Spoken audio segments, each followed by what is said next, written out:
DDR-Museum Dr. Wolle. Frag Dr. Wolle.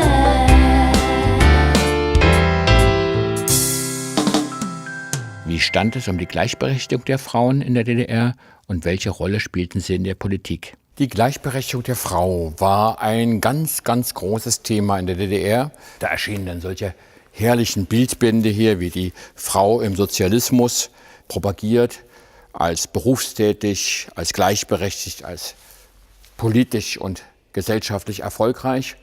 Inwieweit war das Propaganda, inwieweit gesellschaftliche Realität? Das ist nicht so mit einem Wort zu beantworten.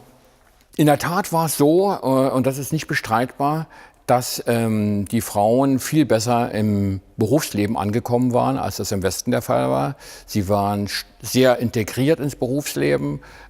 Und das ging auch gar nicht anders. Das war ein ökonomisches Muss. Es waren einfach zu wenig Arbeitskräfte da und die Frauen mussten ran, sodass an die 90% oder etwas über 90% der Frauen in der DDR berufstätig waren.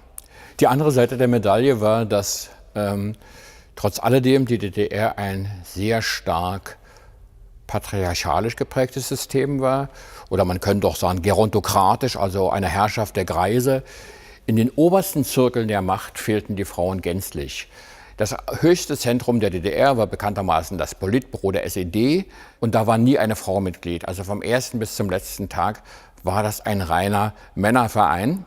Wenn Frauen eine Rolle gespielt haben, so zum Teil als Minister oder Ministerin, wenn man so sagen will, als Hilde Benjamin, eine ganz berüchtigte Justizministerin, berüchtigt also für den SED-Terror.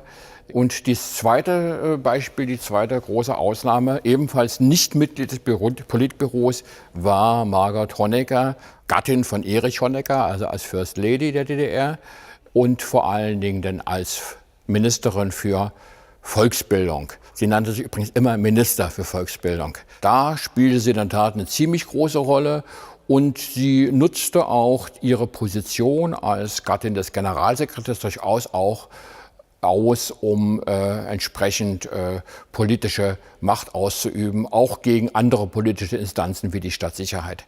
Das ist durchaus der Fall gewesen.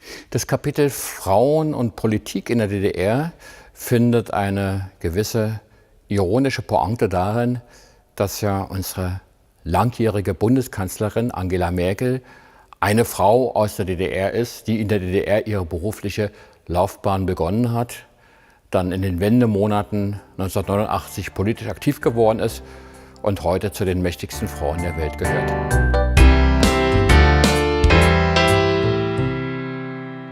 Wenn ihr selbst noch Fragen an mich habt, dann schreibt mir bitte diese in die Kommentare.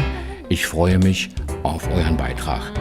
Wenn ihr keine Folge von Frag Dr. Wolle verpassen wollt, dann klickt bitte auf Abonnieren.